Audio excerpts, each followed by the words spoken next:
AFTV, you just heard what Lee said. He don't know how to feel about that. Where are you at with that? I mean, it would have been a lot worse, obviously, if we come out here on the back of a loss. That would have been a humiliating defeat.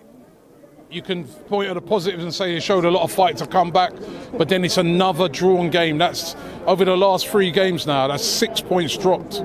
Yeah, well, look, first of all, it's mixed feelings from the beginning to the end, but overall, it's a negative result because we're top of the league, they're bottom of the league. When you look at the stats before the game, and even if you look at the stats of the game, we absolutely dominated it. We've got to be absolutely despondent in one respect that we didn't win that game. Yeah, we dominated it, but every time they came forward, they looked the more likely team. You know, that was the thing. That was the thing about it. They looked the more likely. If Frank Chris with me, they looked the more likely team. I'm not hungry. Because I prefer chocolate. If they're going to throw chocolate, I'll have it. I'm not hungry at the moment. Free Chris. It's all right, I missed the question. I'm saying. What I'm saying. No, thank you. I'm saying, right, that you know, I forgot what I was saying as well. But the thing is about it is that. Where are you? Could we look back at this at the end of the season and say, remember that game we got to put, or are we more likely to look back on it and saying, you know what, that's probably where we lost the title? Yeah, I mean, just remembering the thread before we had stuff thrown at us, we were talking about the statistics of the game, and one of the more interesting statistics was one that was actually equal, where we had 6 shots on target and Southampton had 6 shots on target, which kind of shows us in one respect why we didn't win that game, because every time that they came forward, we had that feeling that they were going to score, and with us, it just wasn't. It just didn't seem to be like that because we were so wasteful in front of goal. So I'm concerned about our wastefulness. The other side of it was the defending, because the defending was absolutely awful. I mean, at the beginning, I've seen Ramsdale, I've seen goalkeepers make mistakes, but I don't think in many years of coming to football I've seen a mistake by a goalkeeper as bad as that, because there was actually 2 mistakes in that. First of all, it wasn't a difficult ball, and he kicked it. It was like I don't know. He just passes it straight to their player. Yeah, he passed it straight to the player. The Arsenal player was actually in enough space for him to give a direct ball to.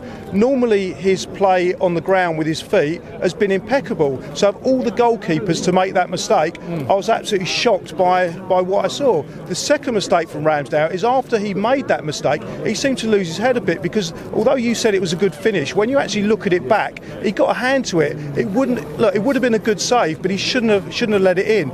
And the third part of that incident, which kind of worried me, was actually his reaction after he let that goal in. It reminded me again of a goal that an Arsenal goalkeeper conceded against Southampton, which was Chesney, who sat in the back of the goal. It was like this weird kind of reaction. He sort of walked, almost like he was like a zombie. He walked towards the centre circle, like he was totally shocked by the situation. He seemed to completely lose it. So, yes, the defending is concerning. Are you looking at it and thinking to yourself, we're starting to crumble here a bit? You know what I mean? That's points dropped, 2 goals up, lose the lead in the last 2 games, and then today now, bottom of the league team, we're 2-0 down. I mean, are you starting to? Is pressure getting to us with these games, and are you worried that we're starting to lose our way? Well, the answer is yes.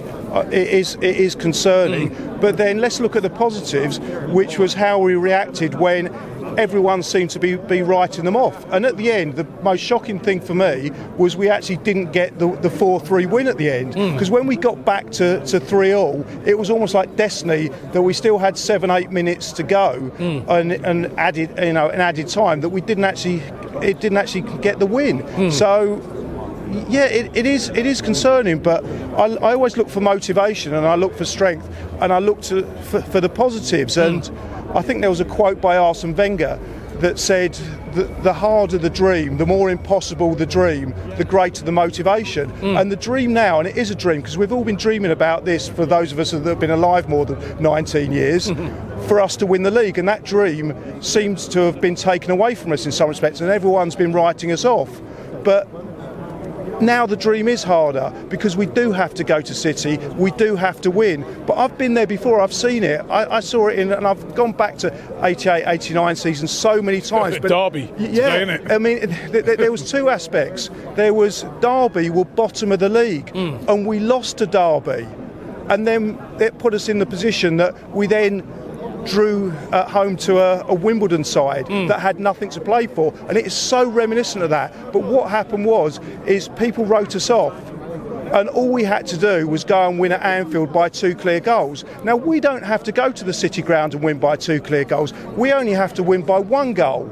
And then we've just got to win the next 5 games. So it's absolutely still in our hands. So all we have to do, the dream's still alive, 19 years of dreaming, and all we've got to do is win the next 6 games and we're champions. Deal done. Shop for AFTV merch at shop.aftv.co.uk. Subscribe to us on YouTube. Follow us on Instagram, Facebook, Twitter, TikTok, Snapchat and Twitch. We've got content for every platform, so check it out.